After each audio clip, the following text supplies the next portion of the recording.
We've been talking all afternoon long here live outside of Oracle, where the Cavaliers trail the NBA Finals 1-0. They've got 2 days off, and now they know the rest of the way they'll be going without Kyrie Irving. Let's first get to the news portion here, DA, what we learned within the last hour. Kyrie's been dealing with left knee tendonitis and now surgery due to a fractured kneecap. Unbelievable. The Cavaliers, it's a devastating blow for them.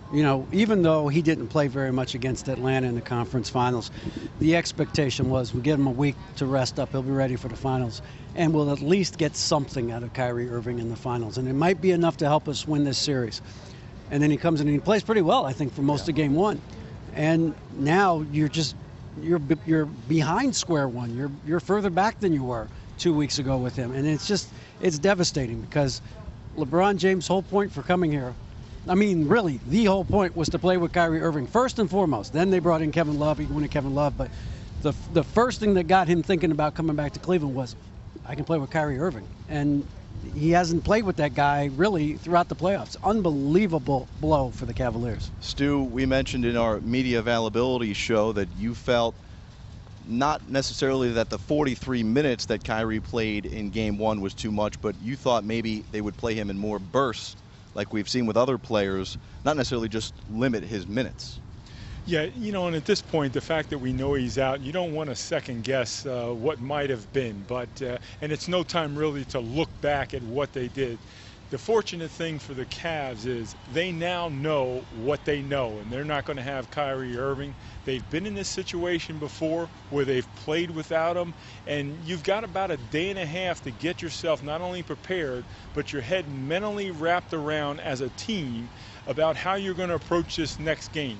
Let's not forget, they're in the midst of the finals. The objective here is to win, albeit without Kyrie Irving, but now at least they know.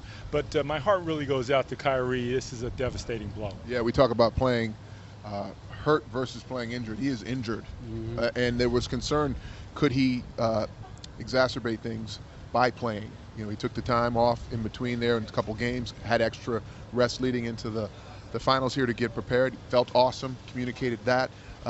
I'd like to find out was there contact? Did Klay Thompson's knee make contact with his knee, which created the fracture?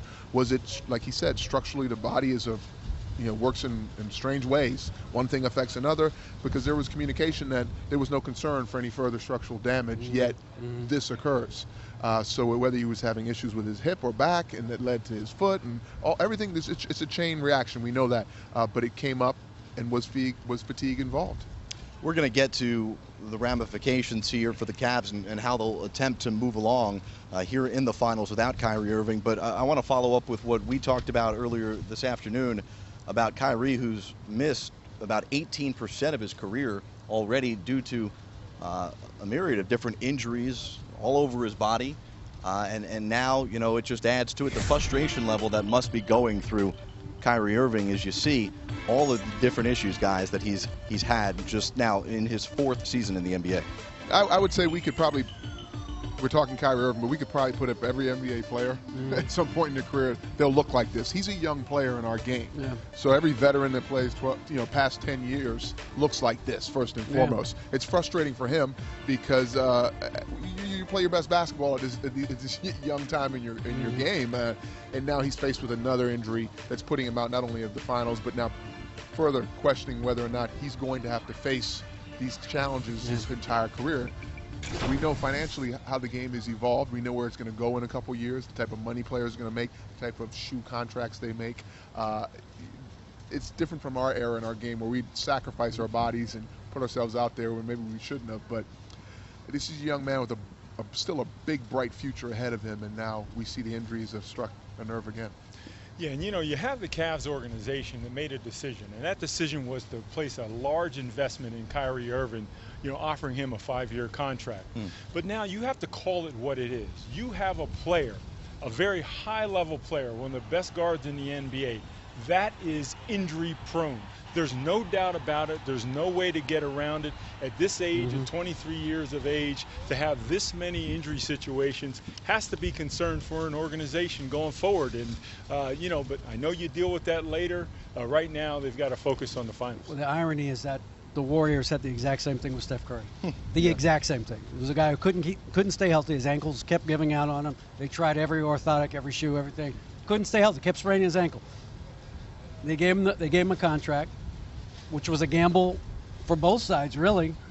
And he winds up being the MVP and now plays 82 games a year. It's amazing how one turn of fortune, one way or another, can alter the trajectory of a franchise. Yeah, got to give a shout out to Kevin Plank and Under Armour. He got in those Under Armour shoes and it worked for him. Well, that obviously was a conscious decision made by, at the time, Larry Riley and then eventually Bob Myers, the new ownership group. How much confidence do you think the organization right now has in Kyrie Irving? Well, look, to Rick's point, lots of guys get injuries, but some guys get injuries, they don't come back. There's some guys that come back in 4 days, and there's some guys that don't come back for 4 weeks. And that's just, it seems like Kyrie Irving is in that latter category. When he gets hurt, he's out. He's not coming back in a day or two or a game or two. And so when you're talking about a guy who not only gets hurt, but gets hurt for long-term injuries, that's something that I think has to give you, if not concern, at least some pause as an organization going forward. But they're in with him now. They gave him the contract, and he's going to be here for a while, so they're going to have to figure out how to keep him healthy going forward.